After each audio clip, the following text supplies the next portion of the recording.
Sekarang Usada akan menjelaskan bagian-bagian dari tumbuhan yang ada di hadapan kita ini. Kita mulai dari bagian bawah sendiri ya. Nah, yang berada di dalam tanah ini dinamakan sebagai akar. Akar kemudian akan tumbuh batang. Nah, ini batangnya. Kemudian di batang itu akan dipenuhi dengan daun. Nah, setelah tumbuhan itu cukup besar, maka dia bisa menghasilkan bunga. Ini bunganya, dan dari bunga itulah terbentuk buahnya.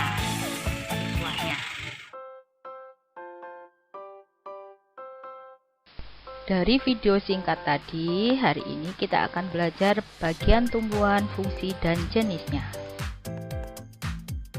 Landasan spiritual dari materi ini adalah surat Ar-Ra'd ayat 4, di mana Allah berfirman, dan di bumi ini terdapat bagian-bagian yang berdampingan, dan kebun-kebun anggur, tanaman-tanaman, dan pohon kurma yang bercabang dan yang tidak bercabang, disirami dengan air yang sama. Kami melebihkan sebagian tanaman-tanaman itu atas sebagian yang lain tentang rasanya. Sesungguhnya pada demikian itu terdapat tanda-tanda kebesaran Allah bagi kaum yang berpikir.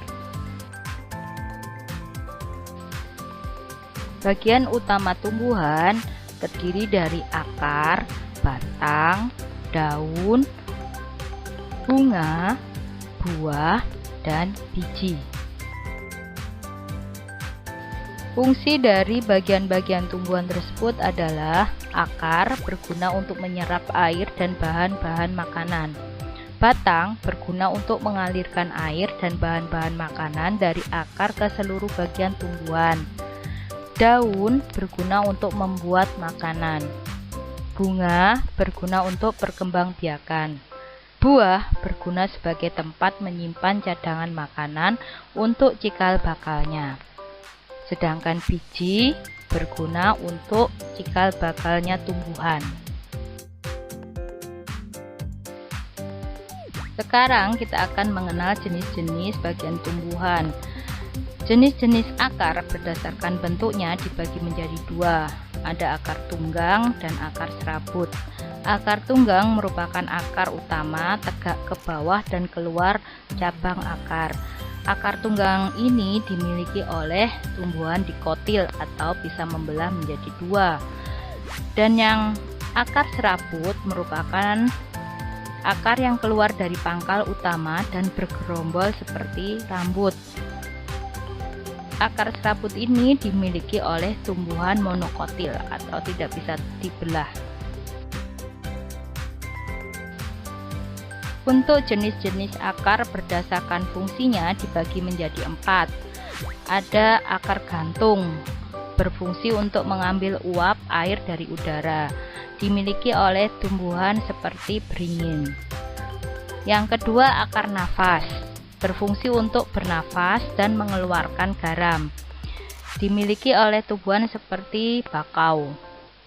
Yang ketiga, akar papan, berfungsi membantu tegaknya tumbuhan, dimiliki oleh tumbuhan seperti pohon randu. Kemudian akar tunjang, berfungsi untuk menahan tumbuhan agar tidak roboh, dimiliki oleh tumbuhan seperti pandan. Sedangkan jenis-jenis batang dibagi menjadi dua. Ada batang berkayu, memiliki kambium, terdapat pembuluh angkut floem dan xilem. Pembuluh floem itu mengangkut air dari dalam tanah menuju ke bagian-bagian tumbuhan. Sedangkan xilem adalah pembuluh yang mengambil air dari dalam tanah. Batang berkayu ini biasanya dimiliki oleh tumbuhan seperti mangga, jeruk, dan sebagainya. Sedangkan batang basah itu mempunyai ciri lunak, mengandung air, mudah roboh atau patah. Dimiliki oleh tumbuhan seperti pepaya, bayam, seledri, dan sebagainya. Untuk jenis-jenis daun dibagi menjadi 4. yaitu pertama daun menyirip, bentuk tulang daun seperti sirip ikan, contohnya mangga, jambu, nangka. Yang kedua adalah daun menjari, bentuk tulang daunnya seperti susunan jari manusia, contohnya pepaya, singkong. Yang ketiga daun melengkung, bentuk tulang daunnya seperti garis lengkung, contohnya pada eceng gondok, teratai, gadung. Daun sejajar, bentuk tulang daunnya seperti garis-garis lurus dan sejajar, contohnya pada jagung dan tebu. Bagian bunga lengkap terdiri dari tangkai bunga, mahkota, kelopak, benang sari, dan putik. Sedangkan bunga dikatakan tidak lengkap bila salah satu dari bagian bunga itu tidak ada. Sedangkan berdasarkan alat perkembangbiakannya ada disebut sebagai bunga sempurna jika di dalam bunga itu terdiri dari benang sari dan putik.